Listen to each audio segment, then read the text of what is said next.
Hello guys, welcome back to my channel Rajshree school activities. आज से हमारी 5 दिन की सेवाकालीन ट्रेनिंग शुरू हो रही है। तो आज उसका पहला दिन है। ये ट्रेनिंग हमारी नेशनल चिल्ड्रन स्कूल में हो रही है। आज सबसे पहले तो प्रेयर हुई, उसके बाद हमें स्टेशनरी दी गई जिसमें NEP 2020 की एक बुकलेट थी, एक रजिस्टर, एक पेन और एक फोल्डर।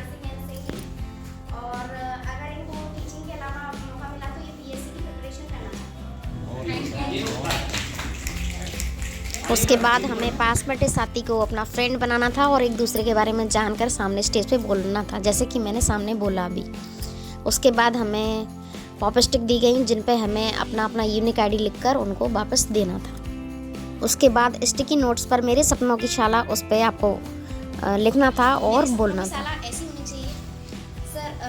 विद्यालय में जो चीज़ पहले से उपलब्ध है मैंने उसके बारे में नहीं लिखा। और जो हाँ, हमारे विद्यालय में HM ऑफिस नहीं है तो सबसे फर्स्टली HM ऑफिस होना चाहिए। और कक्ष भी कम है तो एक अतिरिक्त कक्ष होना चाहिए और एक छोटी सी लाइब्रेरी होना चाहिए और बच्चों के लिए TLM होना चाहिए जिससे हम बच्चों की और अच्छे से पढ़ाई उनकी करा सकें। और खेल सामग्री भी होनी चाहिए और विद्यालय में पर्याप्त राशि आनी चाहिए जिससे और विद्यालय के जितने भी विकास कार्य हैं उन्हें हम करा सकें। और छात्रों के लिए अच्छा सा फर्नीचर होना चाहिए। सबसे पहले सालों में सभी छात्र अनुशासन में रहें, समय पर विद्यालय आएं और समय पर जाएं। शिक्षक छात्रों की पढ़ाई के प्रति विशेष रूप से अध्यापन कार्य कराएं। शिक्षक छात्रों की कठिनाइयों को बारीकी से विषयवार निराकरण करें। मेरे सपनों की शाला इस टॉपिक पर सबने विचार प्रस्तुत करने के बाद इस ट्रेनिंग के नियम बनाए और उसके ऊपर सबने डिस्कस किया। और सबसे लास्ट पॉइंट था सक्रिय भागीदारी। आपके चेहरे जहाँ बैठे हैं मगर आपका मन बाहर है, कहीं दूसरी जगह है, विद्यालय में या कहीं है, तो थोड़ा ऐसा करें आपका मन भी यही हो और तन भी आपका यही हो। तो ये कुछ शिक्षा के नियम थे और कक्षा के नियम थे। इसके बाद गवर्नमेंट BEd कॉलेज से ओझा सर आए और उन्होंने भी हमें मार्गदर्शित किया और अपने विचार प्रस्तुत किए। तो यह प्रशिक्षण किस बात के लिए है कि हम अपने ज्ञान को बच्चों। इसके बाद NEP 2020 के विज़न डिस्कस किए गए और 1:30 बजे से रेस्ट हो गई जो कि 2:15 तक चली।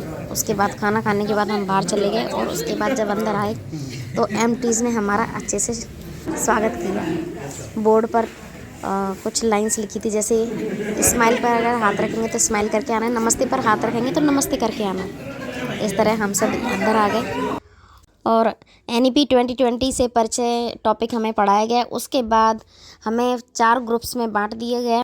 मैं नंबर 3 ग्रुप में थी और हम चारों ग्रुप्स को अलग अलग टॉपिक दिए गए। हमारा टॉपिक था NEP 2020 की प्राथमिकताएं।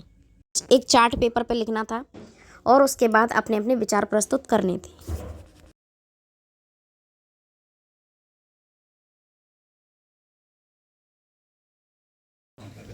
नंबर 1 में हमने इस पे रखा है भारतीय मूल्यों से विकसित शिक्षा प्रणाली। हमारी भारतीय मूल्यों से विकसित शिक्षा प्रणाली होना चाहिए।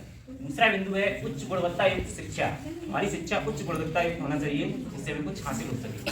तीसरा बिंदु है भारत को वैश्विक ज्ञान महाशक्ति बनाना। जो टॉपिक है NEP 2020 शिक्षकों के लिए प्रावधान पर चर्चा। उसमें पहला पॉइंट है इस नीति के अनुसार बुनियादी बदलावों के केंद्र पर अवश्य ही शिक्षक होने चाहिए। बुनियादी जो बदलाव हैं उनमें केंद्र द्वारा जो दी गई जो जानकारी है उन पर केंद्रित होना चाहिए। उस समय की हमारे देश की, हमारे प्रदेश की स्थानीय भौगोलिक स्थिति अलग रही होगी, आज कुछ अलग है। सबसे लास्ट में जो आज पढ़ाया गया उसके बारे में क्विज़ हुई। मोस्टली इस ट्रेनिंग में NEP 2020 के बारे में पढ़ाया जा रहा है जो कि हमारी नई शिक्षा नीति है, उसी पर जोर दिया जा रहा है। और आज की ट्रेनिंग का ये ब्लॉग आपको कैसा लगा प्लीज़ कमेंट करें और ऐसे ही और वीडियोज़ को देखने के लिए मेरे चैनल को लाइक करें, शेयर करें, सब्सक्राइब करें। Thank you and bye bye.